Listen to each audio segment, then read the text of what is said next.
Welcome to Hood Champion Boxing and Sports. In boxing, you find a way to win, you find a way to lose. So more on Teofimo Lopez. Make sure you subscribe to the channel if you haven't already. Now look, I'm going to tell you this, right? We can have fun with creating content, talking about these athletes. And I truly believe in building champions, not breaking them down. But at the end of the day, if you're saying something that qualifies as taking it to the stupid, I got to tell you to hold your horses and to not take it to the stupid. And Teofimo Lopez, look, it's already out there, man. We've concluded that he's going through some stuff, right? He's admittedly shared some of his own personal struggles with, family and everything else. But that being said, the more he talks, the more content he provides from a guy like me and people who have these boxing channels. And I'm gonna tell you right now, I'd rather he give me the kind of content we can talk about to be like he's on his way back. But what he's giving me, it's actually making me worry about him, because he did it he's doing a lot of interviews, but man, it seems to be a little bit of jealousy there. He goes on and talks about Tank Davis, saying how Tank has been pampered and how Tank doesn't believe in himself. Now, I got to ask you all, right? I don't know everything. We're just having a conversation.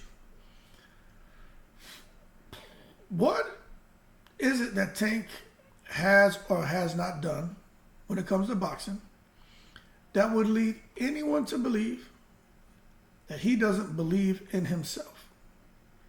Now, I get it. Teofimo went against the grain. His advisors, etc., his team. And supposedly they didn't want him to fight Lomachenko. And he was like, no, I want to fight Lomachenko. Word on the street is he ducked Haney to fight Kambosos. But we're talking about the Lomachenko fight. And I get it. He went out there, banged with Lomachenko. Lomachenko lost his right to complain because in early rounds he just really didn't do much. End of the day, Teofimo got a big win. I think that win that Teofimo got, I think the stars just lined up for him. One, the biggest advantage that Teofimo had, in my opinion, he had Joey Gamache. And I've been saying it in videos, and I'm not going to sit here, I'm not trying to beat a dead horse. But when he says that there's some things that they were doing that was working, in particular it worked for Lomachenko, that's not working for these other opponents. And he realized that those are some tweaks they had to make. Also, he realized there's some things some refinements that need to be made, and they've made those. And now that he's made those corrections, he's getting hit much less. And that basically Josh Taylor is going to be in trouble, could get killed with just how good he's looking, talking about Teofimo in camp. Now, I'm going to tell you, in my opinion now, the reason why Teofimo Lopez was able to accomplish what he accomplished with Comey and Lomachenko is because he had Joey Gamache in his corner. The reason why he came back at 140, was it Campos and Sando Martin or whatever? The reason why he didn't look that outstanding is because he did not have Joey Gamache. That's just my opinion. And when he goes in here with Josh Taylor, I think he's going to lose because he does not have Joey Gamache. He just has his dad. In addition to that, Teofimo Lopez, when he beat Lomachenko, that was an outstanding accomplishment. We can't take that from him. But that was one of the worst things that could have happened to him. Because remember, when he beat Lomachenko, oh my God, he became, we're the kings. We call the shots. Everybody has to come to us now. This man want to take pictures with the Latinos, right? Want to take pictures with Canelo. Hey, we can bring the belts, and all the belts is the Latinos, right? Bunch of corny shit. Even Canelo was like, oh, okay, no problem. Canelo's not like that. Canelo's not into that shit. Canelo, cool as a fan, don't get me wrong. Proud to be Mexican, proud to be Latino. But Canelo seems to show love for everyone and hate for no one. Canelo don't get caught up in that crap. But this thing Teofimo's pushing, the Triller, the Jennifer Lopez, this and that. Oh yeah, Jerry Rivera, we're gonna have the salsa, merengue, bachata. We're gonna have everything. That shit went up in flames, didn't it? Got in there, didn't want to fight Haney, fought Kambosos, and got tranquilized in the first round. Now, this whole thing about him saying he almost died. Let me tell you something. I'm not a medical expert. All I know is what they've said. Basically, the doctor said he's surprised that, he's surprised he was able to get through the fight the way he did. But long story short, if there was real medical issues, he has a right to talk about it. But at the same time, we can't use that as an excuse, okay? Because he looked against Kambosos, he didn't look lethargic. He didn't look lackadaisical. He didn't look like he couldn't get his win. What he looked like to me against Kambosos is someone who underestimated their opponent and just thought they'd be able to come in there and bully him and overpower him and get the win, which he almost did. But the problem is he didn't have the right game plan or strategy. It's not because of the medical complications that he was having, you know what I mean? That physically showed up in the ring. And nothing physically showed up in the ring. What showed up is that they took it to the stupid as far as the strategy, and the dad just telling him to go and kick his ass. That's not going to win you a fight. But what concerns me more than any of that is this man went out here was talking about how, yeah, people say that I'm the greatest. And Josh Taylor was like, who says you're the greatest? You calling yourself the greatest. And I'm going to tell you, now this is me talking, right? No one's going to love you like you love yourself. So there's nothing wrong with speaking up and saying, look, I think I'm the greatest. There's nothing wrong with that. Nothing wrong with at times being a self-licking snow cone. Nothing wrong with that. But when you come out and say, Muhammad Ali was the greatest, I'm the greatest. What are we talking about? So I'm telling y'all right now, y'all need to watch out for him, man, because he's going through it. And he's coming out here now saying that he likens his career and personal struggles to the Bible scripture. And he's confident good things are coming his way. Now, he went out here and did an interview and with Fight Hub TV, man. And they talked about a number of topics, man, and out-of-ring issues, which we know we've talked about a little bit on here. But he goes on and he's talking about, scriptures from the Bible. And look, man, nothing wrong with that, man. I respect everyone's religious beliefs, but when people start going that route, it just and there's nothing wrong with it. There's nothing wrong with it. But someone who normally doesn't talk about it, now they're talking about it. Remember, this is the man that just said last week, we're gonna want to kill. I'm gonna die with honesty. I'm gonna kill. This is what we signed up to. I want to kill Josh Taylor. My man, now this week you're talking about the Bible scriptures? So when it comes to Lopez, what he wants to do with his fighting career after dealing with Taylor, right? He says he wants a rematch with Kambosos.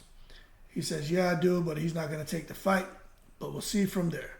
Right now, I'm just focused at 140 and focusing on Josh Taylor. After that, I got another battle, and that's my ex-wife. The ex-wife thing is killing him, man. And he's gone on here and called her out of her name. He said a lot of things, but it's emotions, man.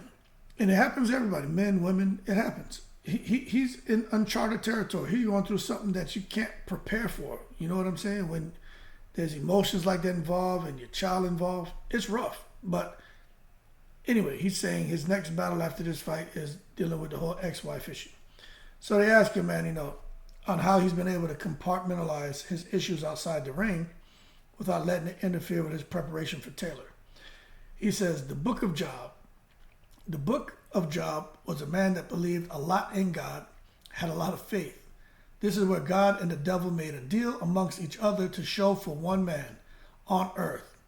Satan went and said, I guarantee you take everything from this man. He will curse you. And God said, no, he won't. I believe in him. But God did it anyways, took it to see if it's true or not true. Now, for those of you guys out there who are up on your Bible scriptures, y'all could leave in the comments and let me know if he knows what he's talking about. All right. He says, so he took his kids, his wife, his camels, his sheep, everything he needed during those times as a man to live a good, wealthy life. So he's talking about how his wife is gone, she's taking half, and his kids, the kid's not there. So he's trying to compare himself to whatever's going on here in the scripture. So, one thing that Job said after everything was taken away from him and people were letting him know what happened to his family, he goes down on his knees. And Satan thinks he's going to curse God, but he doesn't. What he does do, he says, God giveth, God taketh. Blessed be the name of the Lord.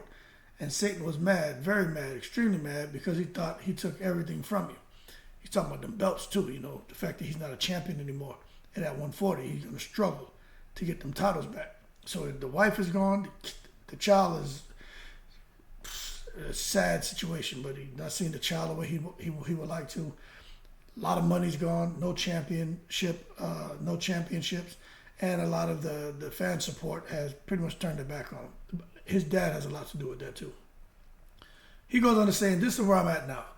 I'm like a resurrection of the book of Job. I look at it like that. Everything's been taken away from me. When I beat Cambosos, I beat him. Watch it without commentators. But you know something? They took my camels, which was the most prized possession during the times. My camels was the belts, undisputed. Took it away from me. Took my lungs away from me. Could be my sheep, right? Okay. And now it's at a point where it's taking my kids away from me. That shit's not funny. So, and I don't have a wife now. Taking all my earnings, half of my money, maybe more. Took $300,000 G-Wagon from me that I paid for with my hard-earned money. So this is just the revelation of the book of Job. I believe, and eventually Job got 10 times more than what he lost. Because why? Because he kept faith. And I'm a big preacher, man. I'm a big believer.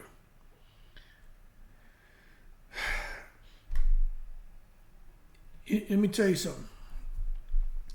From my experience, when a lot of people don't talk a lot about religion and faith, and they all of a sudden start talking a whole lot about religion and faith, it's because they've hit rock bottom. And because they're desperate and they're looking for something. And they're in a descent. And he's in an emotional descent, mental descent. He is in this fall, and he's just trying to grab onto something to break that fall from the emotional, spiritual, psychological struggles that he's dealing with. And we could sit here, man, and we could talk about Teofimo and whether he's really stands a chance at 140 or not. I still think Josh Taylor's going to tranquilize him. But aside from all that, he needs to go get some help, man. Because my man, I feel he's hit rock bottom. And I'm gonna tell you one thing. And I'm gonna tell you, even me, like, forget being retired at a young age. Forget all the great things that I've done in my life, right? Being smart when I was young, when everybody was out there partying and being fools. I had me about 25 girlfriends, but I was investing in buying properties, right? So 19 to 20, 28 years old, that window of just being out there, you know what I'm saying? First name single, last name mingle. Oh yeah, I was doing it more than everybody, but I wasn't the guy up there wasting money. I was buying a lot of property and land. So being smart paid dividends. But what I'm getting at, right, is forget all of that. When somebody messes with your child, man, let me tell you, that's rough. That is rough, man. So forget the money, forget the houses, forget whatever degrees you have, whatever the successes you had when you had a career, you start a second career, whatever it is, right? That shit can go. It means nothing. Even the wife or the husband, whatever, being born every day. You know what I'm saying? Go pick up another one. Who cares? Those kids, hell no.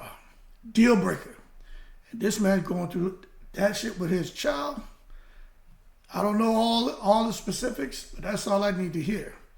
And I feel for him. But at the end of the day, I'm not here to get caught up in too much of that. I try to keep it boxing. But I can't help but touch on that a little bit because I'm just telling you from experience, man. Remember, man, I had a lot of experience, a lot of people. There were a lot of people, man. And I've seen it. And when it gets like that, I'm telling you gotta watch them. Got to watch them. I'm telling you from experience of what I've seen. When you have somebody, their relationship isn't doing well, that's a major stressor, man. So now you couple that with financially not doing well. Marriage, then finances, not doing well. Two of the most devastating stressors. Now you got the marriage not doing well, financially not doing well, and the issue where you can't see your children. Three of the major stressors, right? Now you got the whole thing with the marriage, finances, child, and your career. You can't escape. There's nowhere this man can go and get peace. Even if he leaves the country, he can't get peace because he can't leave his mind behind. So all that crap that's bogging him down, he takes it with him. Yo, Teofimo Lopez is in a bad spot. And now that he's hit Bible and this and that, that's a good thing. That may be what he needs, is to establish a very sound relationship with spirituality.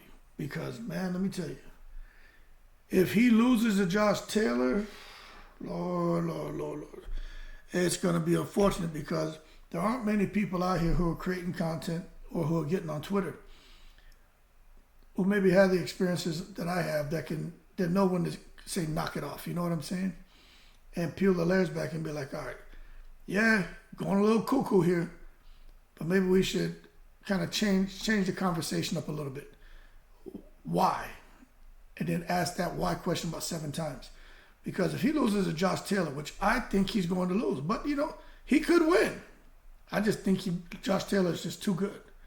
And Teofimo has too much going on. But that he may through the faith get the strength needed to get in that ring and do the business. Josh Taylor he says he makes the weight, no problem, but maybe that weight cut shows up for Josh Taylor this weekend. And Teofimo Lopez is out of here. He's the man again. But we have to wait and see. But that being said, y'all keep cool. Teofimo Lopez is a good fighter, man. I just think he had too much going on. Too much going on. You know what I'm saying? But we're going to see. But that being said, hey, y'all may want to say a little prayer for the man, you know what I'm saying? Because he has too much going on right now, and I'm just telling you, without me getting into a bunch of specifics, I'm just telling you what I've seen, what I've dealt with people, and just when they have all those things going on, that some people just feel like they can't get from underneath that, man, and they make decisions, right? Permanent things that can have a permanent effect for a temporary situation. And but I'm talking about permanently. I'm talking about hurting yourself or doing something, and that's for because all this shit is going through is temporary. But you go out there, man, and decide you can't handle it. You do something crazy to yourself. That's permanent, and the situation temporary. If you can just hang in there, it'll get better. I ain't gonna say you won't never forget, you won't have some rough patches, but it'll get better. Time, you know what I'm saying? But that being said, good luck to old Teo. But back on boxing, I think he gets tranquilized. Y'all keep cool in the breeze.